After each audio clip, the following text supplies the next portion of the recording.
both of those albums have been really, really successful in commercial sales, as well as sort of community uptake in the amount of remixes, the amount of people who downloaded it.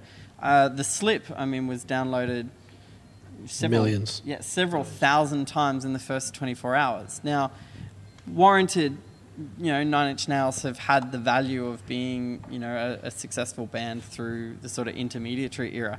But I guess it's an economy of scale argument. It was interesting because when they were on that major label, they certainly wouldn't have been afforded that luxury of offering it to be remixed. They didn't want to have that innovation while they were on that label. Well, remix definitely, and in a similar sort of way, one of the things that I think is really interesting about the Nine Inch Nails example is The Slip, the first album that they put out under a Creative Commons license, is purely instrumental.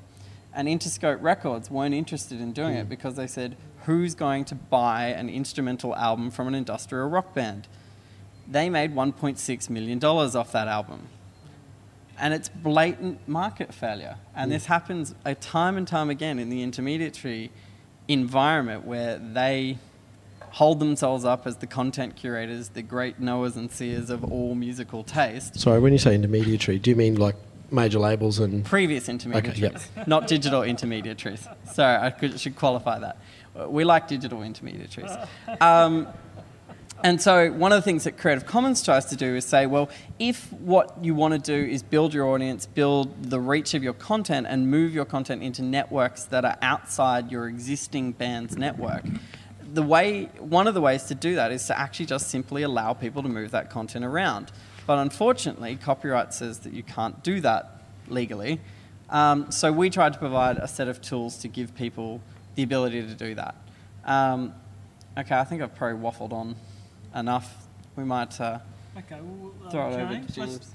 Let's hear from you, and particularly on any topic, but you're using CC licenses to some extent, and it'd be interesting to hear about what your experience has been and so on. Well, I think first, relevant to what Elliott was saying, I think our friendship, Elliott, if we had one, is over. Because I'm deeply offended that you've said that bands who can't get people to copyright, to pirate their music rather, are rubbish. We've. Are you going to unfriend me on Facebook? Let's hear why. I need all the Facebook friends I can get.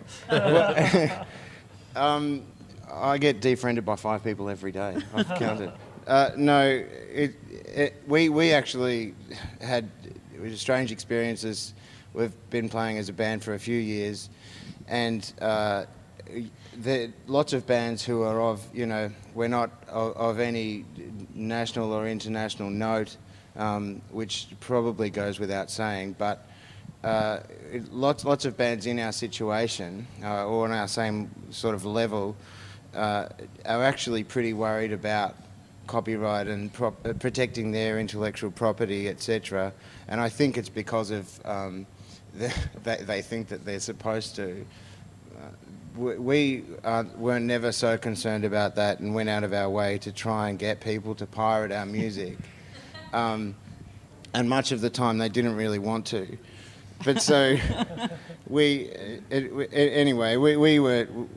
the funny thing about that is, though, I think, what lots of people don't realise, and something that I come across and advise people of in my professional life, is that unless you're actually going to do something about your intellectual property rights being infringed upon, it doesn't really matter.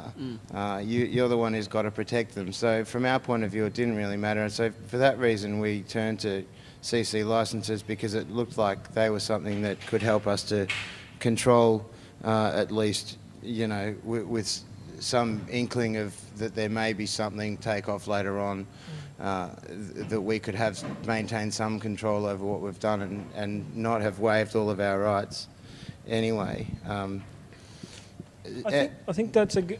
If I can just add something in the conversation, because I think we've lost track of this a little bit, is that one of the reasons that... from him to you, and one of the reasons we have copyright infringement is because copyright's set up as a system that requires permission. And, we've got this saying, it's a permissions culture. So it's not so much that copyright is a bad thing. It's just that the way that it's integrated with the digital environment is that it's had you got to switch it on, right? You got to say, yes, I've got permission before you can reuse. And if you can get through that control mechanism in some way, I don't think bands are going to say, hey, we don't want to get paid for something. It's just that, hey, we might say, we don't want the switch off all the time because no one's going to come through the gate.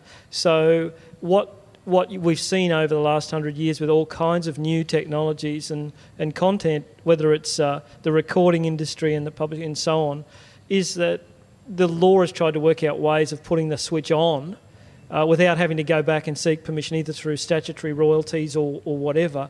And I think one of the things we're starting to hear a lot about is flat licensing systems for peer-to-peer or paying, Brett Cottle was saying to us the other day in a class from the head of APRA that maybe people are going to have to pay $10 or $15 when they buy an iPod and distribute that revenue back. Your revenues are the so-called legitimate revenue, but I suppose it's this revenue that's coming out of the darknet, the unauthorised peer-to-peer, that the record companies are saying, well, we really want to understand how we can monetise that, and they can't use the old control mechanism, so they've got to think about what they might do. So I think bands like yours, though, James, there's no reason why you can't have an expectation of payment or whatever, or whatever you want, choose. It's just, it seems to me that a lot of people in your position, though, struggle with this idea that if we tightly ask for control and permission all the time, people might never come to us or never utilise our material or never listen to it because they'll say, well,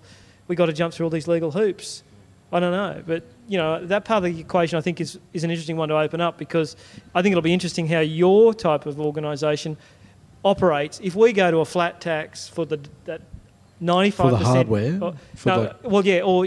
like the recording industry tell us there's 5% of the peer-to-peer is authorised and legitimate through things like iTunes and the people that you're dealing with.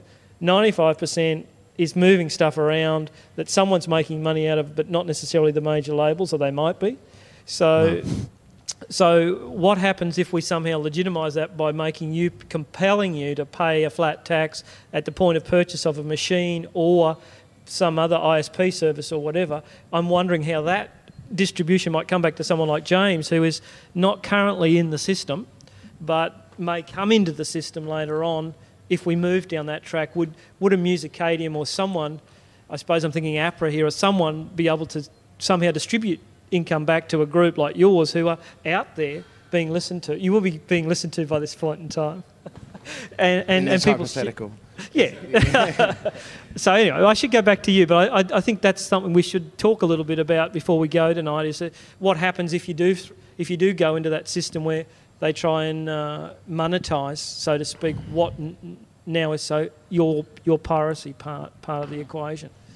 But so I think what I was really asked to do before I lost my way was to give some examples of things that we've tried. And so we've really had are about to have had 3 attempts at trying to use Creative Commons licenses to push ourselves out there.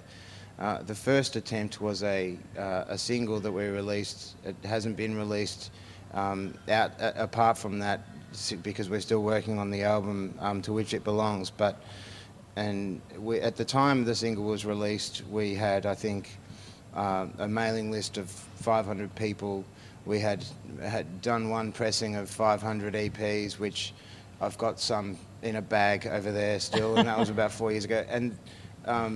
And so that gives you like an indication of what sort of level we were at. But in the first couple of weeks of that release, there was 7,000 downloads.